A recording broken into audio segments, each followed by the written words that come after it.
The uniform was still folded in my hands when I finally stopped trying to understand what had happened. I had been sitting on the edge of my bunk for a long time. Long enough for the last light outside our small window to go completely and for the room to settle into the particular quiet of a building that has finished its day and put it down. Eventually, I folded the uniform again, more carefully this time, set it on the shelf beside my bunk, and lay back. Tomorrow, I told myself, I would understand it all tomorrow. I did not sleep for a very long time. The alarm went off before sunrise. I had set it earlier than necessary. Not because I needed extra time in any practical sense. I have always been efficient, always been someone who requires very little by way of ritual before facing a day. I set it early because I needed those extra minutes simply to sit with the fact of what today was before it had the chance to become ordinary. I sat on the edge of my bunk in the dark and held the uniform in my lap. It was a different uniform from a housekeeping one. Same base color, but the detail was different, more precise, more considered. The kind of thing you wear when you're in proximity to something important. I turned it over in my hands the way I had turned it over the night before, and the night before had led to no conclusions, so I stopped turning it and simply put it on. My father was still asleep in his bunk, his breathing slow and deep, the sound of a man who had earned his rest and was taking it. I stood for a moment in the gray half-light watching him breathe, his face slack and peaceful, looking younger in sleep the way people often do, the years and the worries smoothed out of it temporarily. I whispered something I did not even fully hear myself say. Then I picked up my things and I went to face the day. His quarters were on the upper residential floor of the main building. I had cleaned the corridors leading to that floor as part of my housekeeping duties, but I had never been inside his rooms. No one from the general housekeeping staff was. There was a separate team, small, select, rigorously vetted, that handled the residential wing of the family. And now, as of yesterday morning in a corridor that still did not feel entirely real, I had joined it. The door was not locked when I arrived. There was a system, a code, a protocol for entering before the household was fully awake. I had been walked through it the previous evening by an older maid named Mrs. Park, who had handled this wing for 11 years and had the particular quiet competence of someone who had learned everything worth knowing and no longer needed to announce it. She had given me the code and the schedule. She had looked at me with an expression I could not fully read, not unkind, but evaluating in the way of someone taking careful stock, and then she had said, "Do your work. Be invisible. Do not initiate anything that is not required. And whatever you feel, keep it exactly where it is." She had paused. "You understand what I mean?" I had told her I understood. I entered his quarters at 5:47 in the morning. The first thing I noticed was the silence. Not the silence of emptiness. The rooms were full, furnished with the particular care of space that had been thought about rather than simply decorated. But it was a precise silence. Controlled. The kind you find in rooms that belong to people who have decided very deliberately what they will and will not let in. Floor-to-ceiling glass along the far wall looked out over the estate and the garden below, and the early morning light was just beginning to separate itself from the dark, a thin line of pale gray at the horizon. I stood for a moment just inside the door and looked at that light through that glass and understood, without being able to explain how, that this was a room he stood in alone often, that the view from that glass was something he returned to. I set my things down. I got to work. There is a particular discipline in attending to someone else's space. You learn to move without leaving traces of the movement. You learn to see what is needed before it has announced itself as needed. The bed, deep, dark-framed, made with the heavy precision of people who consider the making of a bed a form of statement. I stripped it and remade it with fresh linens from the shelf in the dressing room. I arranged the surface of his desk the way Mrs. Park had described. Not tidying, not rearranging, simply restoring. Everything back to where it had been, to the millimeter. I moved through the room methodically. I did not linger on things. I did not look at what was personal. There were photographs on a shelf. I dusted the shelf, not the photographs. There was a jacket draped over the chair by the window. I moved it carefully to its hanger, feeling as I did the weight and quality of the fabric, the particular solidity of something made to last. And then I heard the door. I turned. He was standing in the entrance to the dressing room, already partially dressed, the shirt on but not yet buttoned, his hair not arranged into the controlled precision his public presence required. He had clearly come from a bathroom and not expected anyone to be in the outer room yet. We looked at each other. I bowed immediately. "I apologize, my lord." Mrs. Park said the schedule begins at. "It does," he said. His voice was the same as I remembered. Low, even. carrying its own weather. You are on time. He moved into the room without hurrying, buttoning his shirt with the ease of someone doing something automatic, not requiring a mirror. He sat at the chair by the window, the one I had just re-hung the jacket from, and looked out at the garden below, and for a moment he simply was there, and I simply was there, and the room held both of us without difficulty. He said, without looking at me, "Tea, black, no suga." "Yes, my lord." I went to prepare it, and, standing in the small adjoining area where the morning things were kept, my hands doing what they had been trained to do, I let myself breathe for the first time since I had entered this room. Slow, quiet, contained. This was the work. This was what I was here for. I was going to be excellent at it, and I was going to feel exactly nothing beyond the satisfaction of doing a job well. I carried the tea back in. I set it down beside him. He picked it up without ceremony and drank and continued looking at the garden. And I returned to the room and completed the last of the morning tasks. And when I was finished, I stood at the appropriate distance and said, "Is there anything else needed, my lord?" He looked at me then, that full, precise attention that I had already learned to brace myself for. "No," he said. I bowed. I left. In the corridor outside, I stood against the wall for exactly 3 seconds. Then I straightened up and went on with my day. It was at the end of the first week that I went to see him properly, not passing through the garden on my way to somewhere else, not checking on him between duties with one eye on the clock, actually going, bringing groceries from the small market near the gate, arriving at the staff quarters in the late afternoon with a bag on each arm, and letting myself in with the key I still had from when I lived there. My father was sitting on his bed, doing the crossword from a newspaper, 3 days old. He looked up when I came in. His face did the thing it does when he is trying not to show how glad he is, that small, controlled rearrangement that I have known since I was old enough to understand what faces mean. "You are early," he said. "I finished quickly," I said. "Move your feet." He moved his feet. I sat beside him. I stole a section of the newspaper, and we did our separate sections in comfortable quiet for 20 minutes before I went to the small kitchen and started cooking. He talked to me from the bed while I cooked. This is one of our oldest habits, him narrating the edges of his day from wherever he is sitting, me responding in the gaps, the conversation loose and unhurried, neither of us requiring it to go anywhere in particular. He told me about the East Garden, about a new variety of rose the estate had ordered that he was not certain would survive the Seoul winter without specific care, about a younger gardener named Seoul who had been helping with the heavier work while my father's strength was still building back. I told him about the work, not about him, about the tasks themselves, the schedule, the precision required, the particular silence of the upper floor in the early morning before the rest of the house had woken. I kept it general, and I kept my voice steady, and I kept my eyes on the pot. We ate together at the small table pressed against the wall. My father's cooking has always been better than mine, and he told me. So once I told him that humility was a virtue, and he laughed until he started coughing, and I hit his back twice, and that made him laugh harder.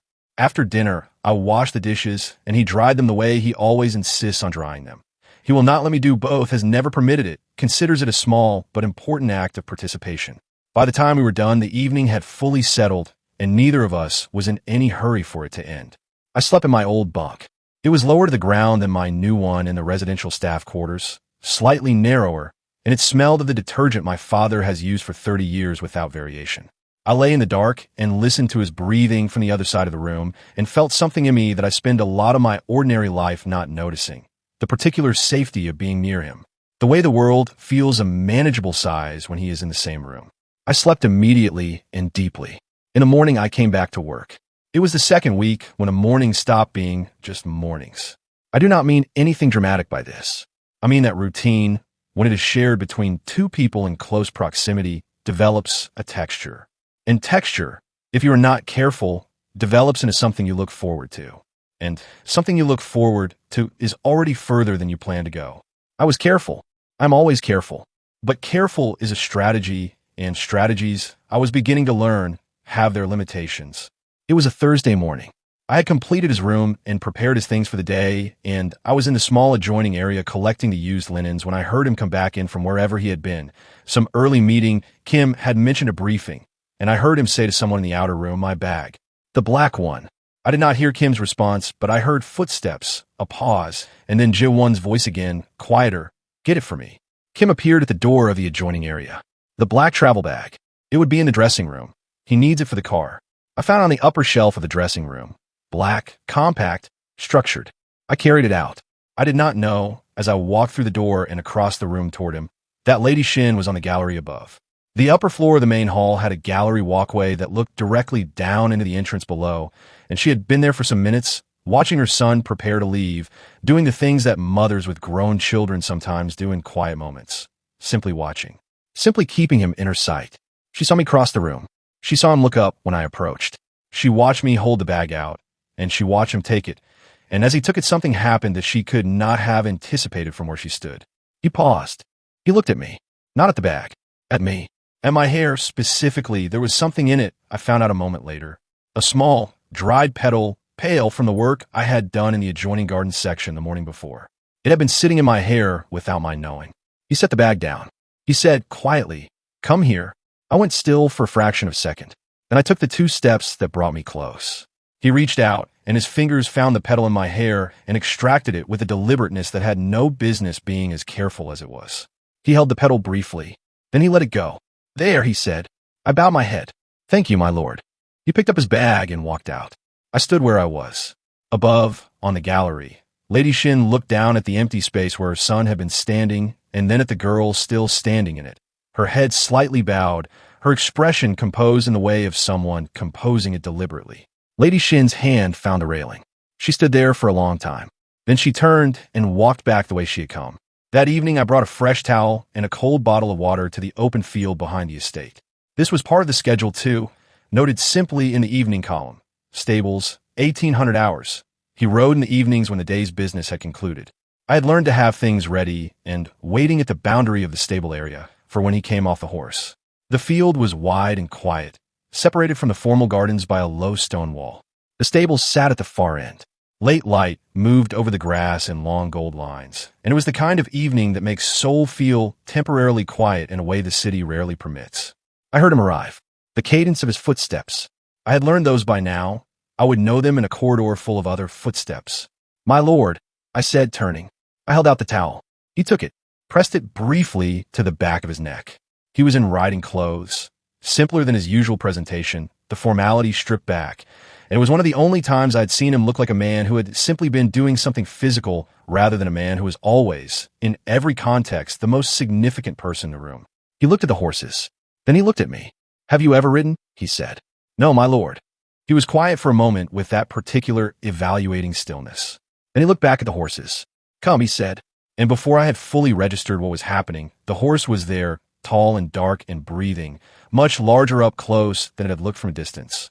And I was looking up at it with an expression that I'm certain communicated everything I was feeling, which was mostly, absolutely not. "I do not." I started. "Your foot here," he said, indicating the stirrup. "I will hold." He held out his hand. I looked at the hand. I looked at the horse. I looked at the hand again. I took his hand. He held me up. His hold was steady and the lift was smooth, and I swung onto the horse with considerably less grace than I would have preferred and gripped the front of the saddle with both hands, and the horse shifted beneath me, and I made a sound that I will not describe further. And then he was up behind me, just like that, easily, the way people do things they have done 10,000 times. His arms came around me to take the reins, and his presence behind me was immediate and solid, and there was no appropriate response to any of this that I was capable of producing. We moved, slowly at first, a walk, the horse's motion beneath me, something I had no reference for, my body compensating constantly, my grip on the saddle probably leaving marks. And then something happened. The movement found a rhythm. The evening air came against my face. The estate spread out below us as we climbed the gentle slope at the field's edge, and I could see the garden from here. My father's garden, all of it, the sections and the colors and the 15 years of careful hands that had made it, and something loosened in my chest. The horse broke into a canter, and I laughed. It came from nowhere, not planned, not decided, not evaluated for appropriateness. It came from somewhere in my chest that did not consult the rest of me. Real and genuine and completely unmanageable, the kind of laugh that surprises you with its own existence. He said nothing, but behind me, imperceptibly, the set of his shoulders changed, and something that was not quite a smile, but lived in the territory of one passed across Shin Jae-won's face, seen by no one, gone before it could be named. We rode until the light was almost gone, and from the edge of the garden, far enough away that she was more shadow than figure in the failing light, Lady Shin stood with her hands clasped in front of her and watched. She watched her son ride with the girl behind him. She watched the girl's laugh carry across the open field. She watched the easy way he moved with her, without the performance he maintained everywhere else, without the deliberate composure that was his permanent public face. She stood there for a long time after they had come back in from the field. Then she went inside, and she told her personal assistant to arrange a meeting. The message came through Mrs. Park the following morning. Brief, precise. Lady Shin would like to meet with me at 11. The sitting room on the second floor. Please be on time. I read it once. I read it again. Then I folded it and put it in my pocket and went to do the morning duties and tried very hard not to think about what I already understood this to mean. Lady Shin SEO was not what people called beautiful. She was what people called striking, a distinction that matters. She had the kind of face that had once been lovely and had decided, somewhere in middle age, to become something more durable instead. She wore everything with the settled authority of a woman who has not required anyone's opinion on her choices for a very long time. She was seated when I entered. I bowed. She indicated the chair opposite her. Set. She looked at me for a moment with the evaluating composure of someone taking a careful inventory. Then she began to speak. Her voice was measured and pleasant in the particular way of someone who has decided that warmth, in this context, is the most effective tool available. She said she had nothing against me.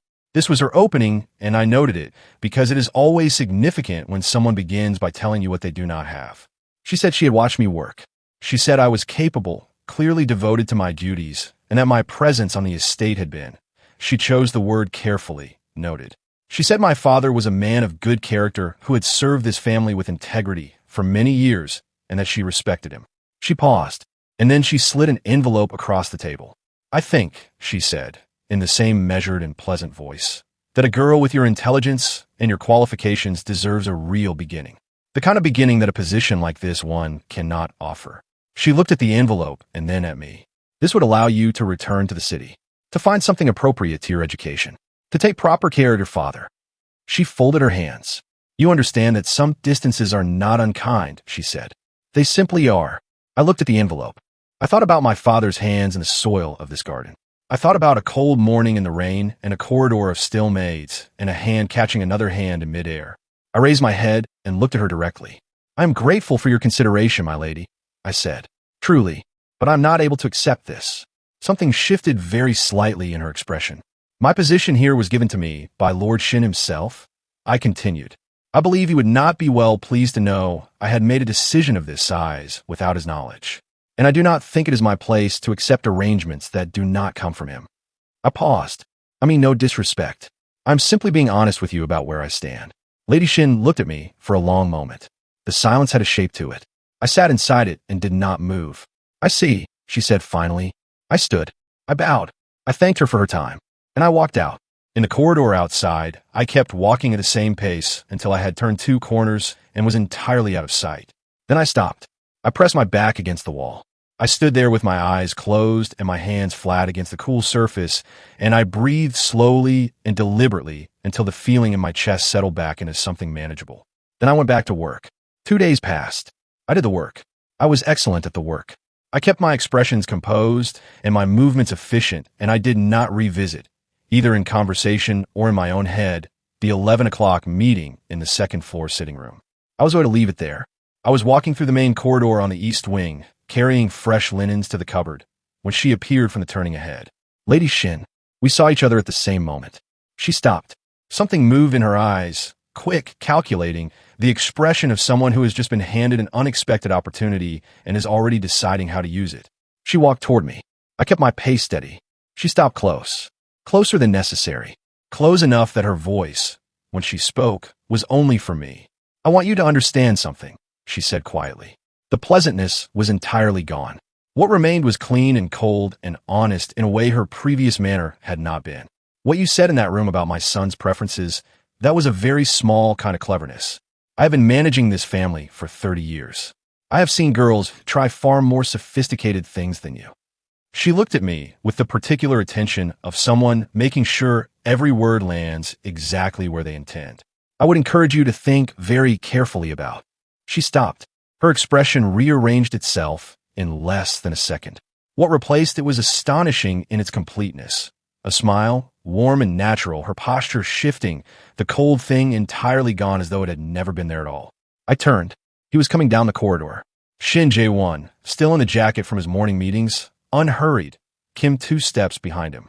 He was looking at the two of us with an expression that was entirely neutral, and therefore said everything. Lady Shin stepped slightly back from me. Her smile did not waver. She said, "I was just telling your girl that she is quite exceptional, efficient, thorough. I cannot remember the last time someone adapted to this household this well, and this quickly." She looked at me with the warmth of a woman delivering sincere praise. "You have chosen very well." He looked at her. Then he looked at me. Then he looked at her again. And what was in his eyes in that moment was not anger and was not accusation. It was something quieter than both. A specific quality of attention that I had come to understand meant he was filing something. Carefully, precisely, for later use. "Thank you, Mother," he said. He continued down the corridor. Lady Shin watched him go. Then she looked at me once more, brief, composed, communicating nothing except that the conversation was over, and she walked the other way. I stood with the linens in my arms, and I thought, he's going to know. I did not know how, but I thought it with certainty. I put the linens away and went on with my day. He was not a man who needed to be told things. He had noticed the smile. He had seen the distance between where we were standing and where we should have been standing for a casual, pleasant corridor exchange. He had heard the warmth in his mother's voice and recognized it as the specific warmth she deployed when there was something underneath it that she did not intend to name. He had Kim make quiet inquiries. By evening, he had what he needed. He sat in the chair by the window in his room for a long time after Kim left. The garden was lit below in the soft gold of the pathway lights. He looked at it without seeing it. His mother had done this, had gone directly to her, had offered her money to leave with dignity, the way his mother offered everything she wanted disposed of, with one hand extended and the other completely concealed. He sat with the specific sensation he had felt in this house many times over the course of his life. The sensation of a world that had decided something about you and was quietly arranging itself around that decision without consulting you. And he let himself feel it for exactly as long as he needed to. Then he pressed the intercom. "Send her in," he said. I had not been expecting to be summoned. Mrs. Park delivered the message with the brevity of someone who has learned not to attach interpretation to things she delivers. Lord Shin would like his evening coffee. "Please bring it up." I prepared the way I always did. The temperature, the cup, the small precise things his routine required. I carried it up. He was at his desk when I entered. He gestured for me to set it down. I did. He was working, documents open, a call presumably just finished, the room carrying the particular atmosphere of concentrated thought. "The water heater," he said without looking up. "Set it for the morning." "Of course, my lord." I went to the adjoining room and set the heater. I could hear him working, the quiet scratch of a pen, the occasional longer silence of thinking. I completed the task and came back to the doorway. "Done, my lord. Is there anything else you need?" He did not look up immediately. He finished the line he was writing. Then he set the pen down. "No," he said. "Then I will take my leave for the—" "Wait. One word." I stopped. He stood. He came around the desk and walked toward me, and he did not stop walking until he was close. Close in a way that has no professional justification. Close in the way that only happens when someone has decided that the distance they have been maintaining no longer reflects what they actually want. I could feel his breath.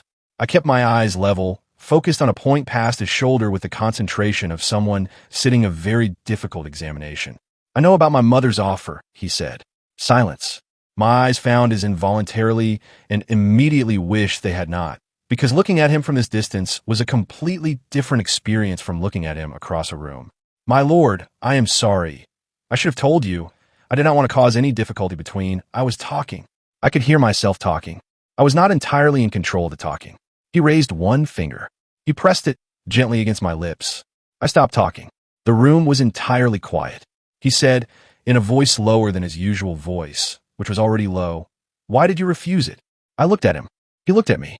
I did not say anything. Not because I had no answer.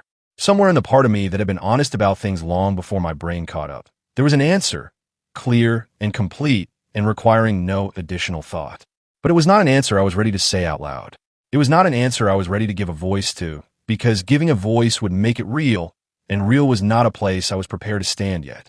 So I said nothing, and he said nothing, and we stood like that, his fingers still barely touching my lips, both of us looking at each other in the quiet of that room, for 5 seconds that contained more than most of my conversations ever have. And then he moved, slowly, the kind of slowly that announces itself, and gives you time and still somehow arrives before you are ready. His face lowered toward mine.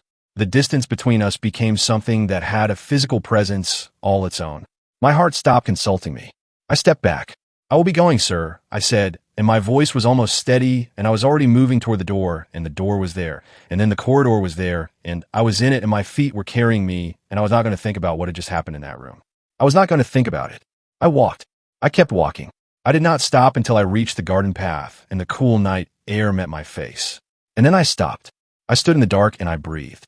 My father's quarters were on the other side of the garden. I had not planned to go there. My own room was in a different direction entirely. But my feet carried me through the garden path the way feet sometimes know where you need to go before the rest of you has caught up with the decision. I knocked once. He opened the door almost immediately. A lifetime of early mornings had made late nights natural to him. He looked at my face. "Come in," he said. We sat at a small table. He had been making tea, and he made enough for two and set a cup in front of me, and I wrapped both hands around it the way I have since I was a small girl. We talked about ordinary things. His health, improving steadily, the walking stick now more habit than necessity. The Japanese bulbs in the east section, small green shoots pushing through, doing better than expected. The young gardener Seoul, who was earnest and hard-working and mispronounced the name of every flower in a different way each day, and it was, my father said, genuinely impressive in its consistency. I laughed. A real laugh. I needed it. We talked. I asked questions. I kept the conversation moving. My father let it move. And then he stopped. He set down his cup. He looked at my face with the attention of a man who has been reading this particular face for 24 years and has made a thorough study of it. "Zara," he said. Are you all right?" "Of course," I said. "I feel yes. I am perfectly fine." He looked at me. I smiled at him. The smile I've been deploying in various forms since adolescence. Assembled, pleasant, entirely convincing to most people. My father has never been most people. He looked at my smile, and he looked through my smile, and what he found on the other side of it, he kept to himself for the moment. Only his eyes shifting with the particular quality of a man, confirming something he already suspected. "Good," he said, and he picked up his cup again. We sat in companionable quiet for a while longer. I was the first to stand.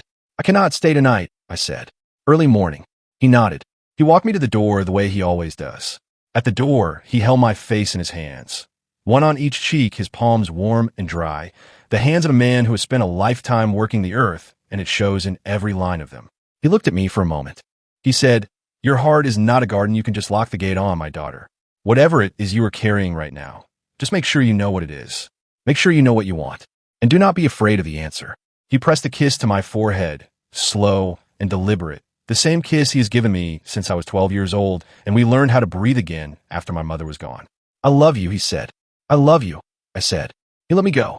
He stepped back. The door closed. I stood in the dark outside his quarters with the warmth of his hands still on my face. And then I walked back through the garden. And I thought about everything. I did not sleep. Not properly. I lay in my room, and the ceiling was the same ceiling it always was, and the dark was the same dark, and none of the ordinary things I usually relied on to quiet my mind were cooperating. I thought about his finger on my lips. I thought about the 5 seconds of silence. I thought about his face and the distance it had crossed and the distance that remained when I stepped back. And I thought about the fact that some part of me, the part one had been carefully not consulting, the part one had told to stay in the earth along with the flower bulbs, had not wanted to step back at all. I thought about my father's words at the door. And then I thought, quietly and against my will, have I fallen in love with him? The thought was so large and so immediately inconvenient that I laughed out loud, alone in the dark. A short, helpless sound. Because the answer did not come from my brain was still preparing its objections, but from somewhere lower and older and considerably less interested in arguments. And the answer was not comfortable. I turned onto my side. I pulled the blanket up. I told myself very firmly that tomorrow I would be professional and contained, and exactly as I had been before, a finger on my lips and 5 seconds of silence had rearranged the architecture of something I thought I had successfully managed. I told myself this. The dark was not persuaded. I dressed earlier than necessary. This is what I do when something is difficult. I address it by arriving early, by being practical, by refusing to permit the difficult thing the dignity of making me late or unprepared or anything less than entirely put together. I stood in front of the mirror and put on the uniform and tied my hair back and looked at myself. The same face, the same eyes, The same girl who had arrived at these gates with a bag over her shoulder and absolutely no idea what she was walking into. Nothing had happened, I told myself. Nothing had happened, and nothing was going to happen, and today was going to be ordinary and professional and exactly as it should be. I nodded at the mirror. The mirror said nothing useful. I went to work. His rooms were quiet when I arrived. His schedule had him on his morning jog until 7:30. He ran the perimeter of the estate grounds each morning with Kim at a respectful distance, 45 minutes, consistent regardless of weather. I had learned this in the first week and filed it simply as information. Today, the information felt like a reprieve, like a student who had been bracing all weekend for a punishment and arrived at school Monday morning to find an unexpected holiday. The punishment was still coming, but not yet. I set to work immediately. The bed first, strip, remake, the practiced efficiency of someone who has stopped having to think about the movements. I moved through the room methodically, each task a small and controllable thing. Between them, I allowed myself, quietly, to exhale. He was not here. The room was just a room. I was just doing my work. By the time I reached the floor-to-ceiling glass, I was beginning to believe it. I collected the cloth and the cleaning solution and started on the glass.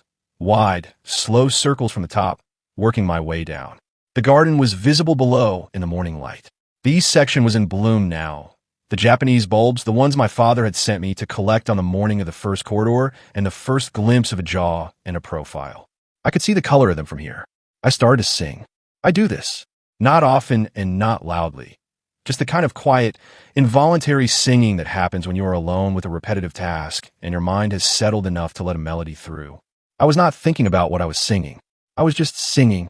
I did not hear him come in. I was aware of it before I understood it. The specific change in the quality of the room, a shift in the air, something my body registered before my brain had the chance to classify it. The particular fullness of space that has someone else in it now. I turned. He was there, closer than I expected. Still in his running clothes, his hair not yet arranged, the controlled precision of his public face not yet assembled.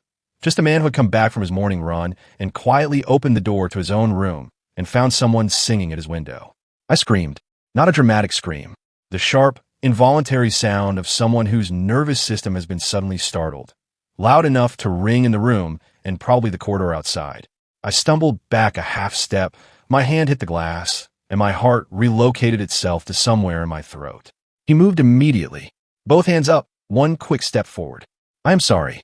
His voice was fast, faster than I had ever heard it, the evenness fractured by what sounded unmistakably like genuine alarm. He reached me, and his hands came to my arms to steady me. I did not mean to.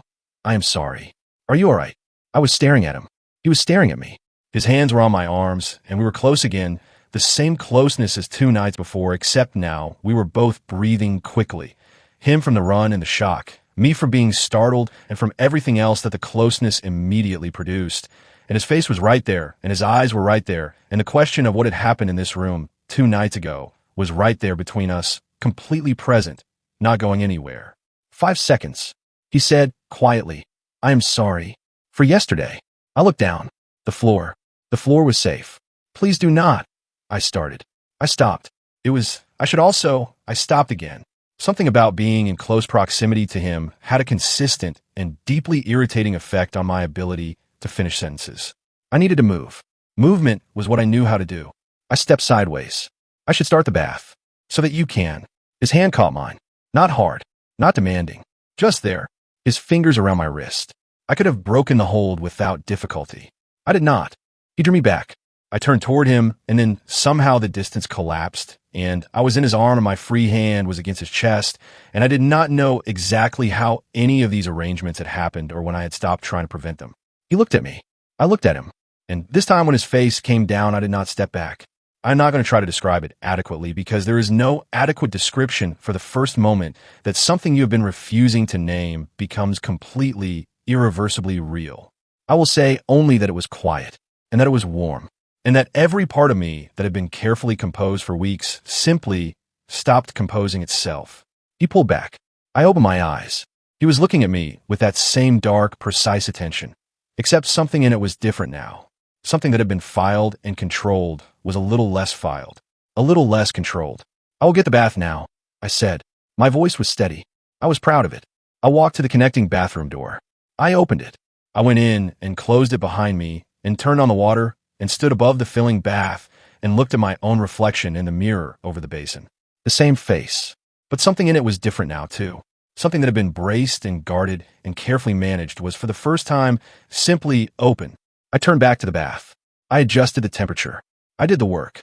And for the first time since I had arrived at these gates, I did not tell myself that what I was feeling was something to be corrected. The days that followed had a different quality. Nothing was declared.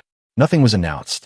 We were still who we were, the Mafia heir and the gardener's daughter, moving through the rooms and corridors of a house that had very clear ideas about what those two things meant in relation to each other. He was still contained and precise. I was still careful and methodical.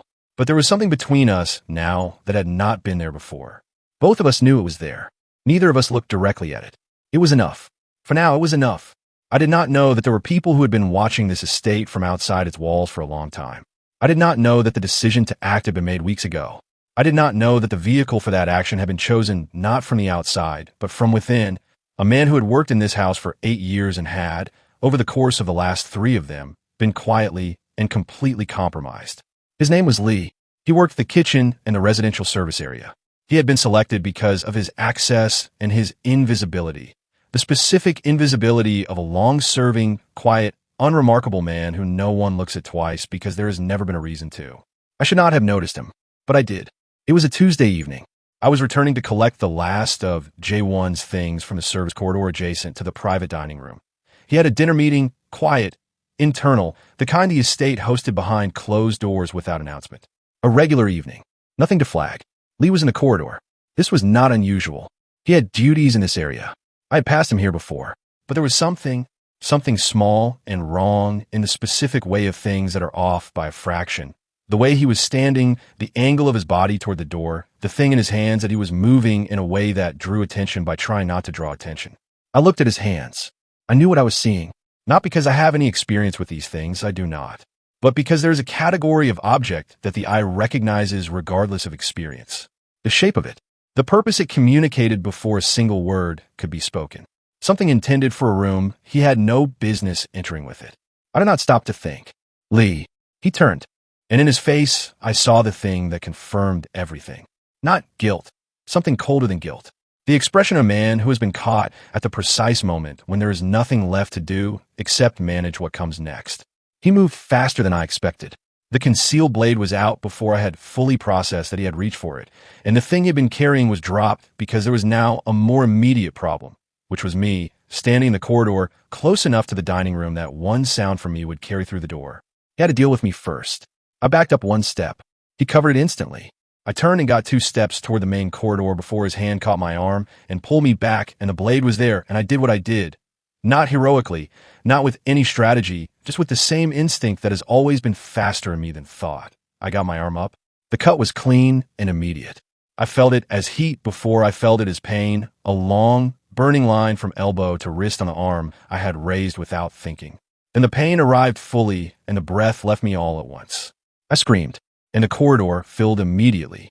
He had heard from inside the dining room. Not a sound he recognized. The specific register of it. Sharp, close, unmistakably real. Cut through the closed door and the conversation, and he was on his feet before anyone else in the room had processed what they had heard. He was through the door before Kim reached it from the other side. The corridor. A man on the floor, 2 members of his security detail already on him, swift and absolute. And Zara, against the wall, her arm held against her chest, the sleeve of her uniform dark and wet, her face a color he knew from experience and had hoped never to see on her. He covered the corridor in 3 steps. His hands found her face first, instinct, oh. You are not, he said. He took her arm carefully from her chest and looked at the wound. Something moved across his face that he did not attempt to control or conceal, something direct and raw that the people in that corridor would not forget. Get the doctor, he said. Kim was already moving.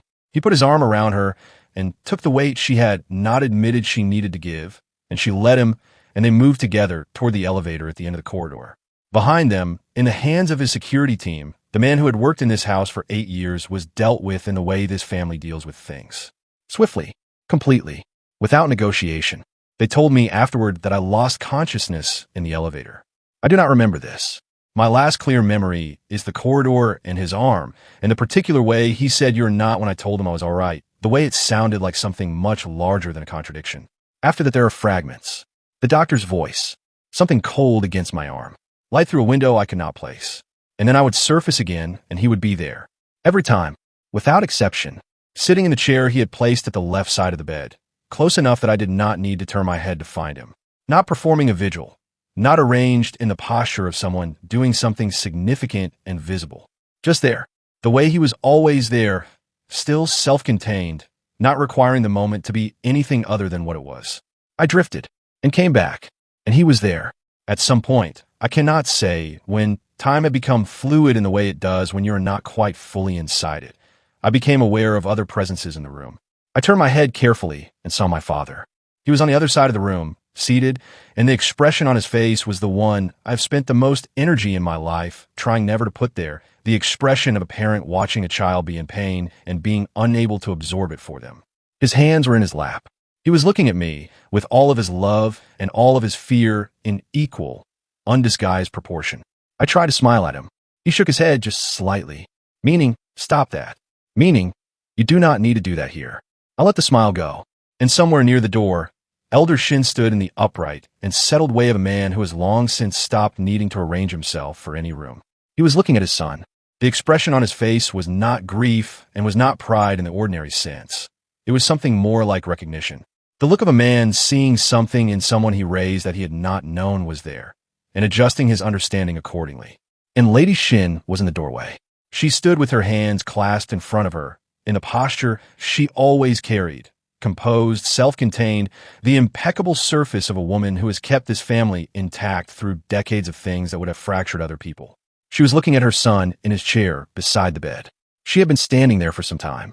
She looked at a man who had endured everything this life had asked of him without bending, who had gone through a marriage that left him emptier than before it began, who had carried this family's weight in runes and cities and negotiations that she knew about and others she could only imagine, who had never, not once, not in any of it, sat beside anyone's bed.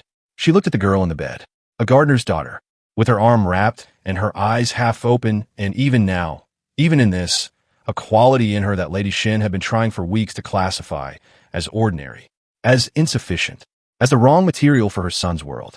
The girl had heard the threat in a corridor and had not run. She had stood between a blade and the man who had no idea it was coming. Lady Shin stood in the doorway for a long time. Then she came into the room. She walked to the bed and she looked at me, a long, direct look, the first one she had ever given me that was not also an evaluation. Then she looked at her son, who had looked up when she entered and was watching her with those same dark, careful eyes she had given him. She said, not to the room, not to anyone except him, quietly and completely. She did not run. 3 words, carrying in them 30 years of this family and what it asked of people and the very particular knowledge of a woman who had watched many people encounter the weight of this world and choose the easier thing. She did not run. Jae-won looked at his mother for a long moment. He nodded. Lady Shin turned. Across the room, she met my father's eyes, Joseph, who had been sitting quietly through all of it, his hands in his lap, his love completely visible. She held his gaze for a moment. Something passed between them that did not require translation. Then she went to stand beside her husband, and the room settled into quiet. I woke properly on the second day, not drifting this time. Properly awake, the ceiling coming into focus, the room coming into focus, the particular quality of afternoon light through the curtains settling into something my eyes could hold. And his face, when I turned my head, coming into focus too. He looked like a man who had not slept in the same proportion that he would never admit he had not slept. My father, I said. My voice was rough and not yet my own. He was here. He went to rest an hour ago. Mrs. Park is with him. I let out a breath. I looked at the ceiling for a moment, then back at him. He leaned forward, elbows on his knees. The position of a man who had been in a chair long enough that the chair had become simply his. You were supposed to come and tell me, he said, if you saw something, if something was wrong. You were not supposed to. There was no time, I said. Zara, there was no time, I said again. Gently, you know there was no time. He was quiet. I looked at his face, at the thing in it that he was not managing with his usual precision right now, at the rawness of it. A man like this one, who has spent his entire life being the thing standing between other people and harm, sitting in a chair looking at the person who had stood between him and it instead. I understood that this was not a comfortable feeling for him. and I understood in the same moment that it had changed something. Irreversibly. The way certain things change a room's structure so fundamentally that you can no longer remember what it was like before.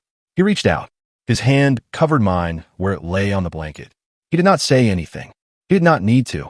I turned my hand over slowly so that my palm was against his. And we sat like that in the quiet of the afternoon, the two of us, while the light moved slowly across the curtains and the estate continued its ordinary business beyond the window. And at the door, before she left the corridor, where she had stood for one moment longer than necessary, Lady Shin walked away with something rearranged in the architecture of her face that was not quite a smile, but lived in the territory of something warmer than she had worn in some time. Outside the window, in the garden below, the east section was in full bloom. Japanese flowers, pale and deliberate. My father's hands had prepared that soil before he was well enough to see them open. I had pressed the bulbs in myself, in the dark, with a small lantern beside me, not knowing yet what this house would become to me, not knowing what I would become inside it. I thought about that girl, the one with the lantern in the garden, the one who had arrived at these gates with a bag and a name no one knew and a very firm plan for keeping her heart exactly where she could see it. I thought about everything the plan had not accounted for. And somewhere in that thought, before sleep came back to find me, I found something I had not expected to find in a place like this one, inside a life that had looked not very long ago like it was not going anywhere in particular. Something that felt, in spite of everything, in spite of the class and the world and the mother in the doorway and the corridor and the blade and all of it, something that felt quietly and completely like beginning. In a part 2, to be continued.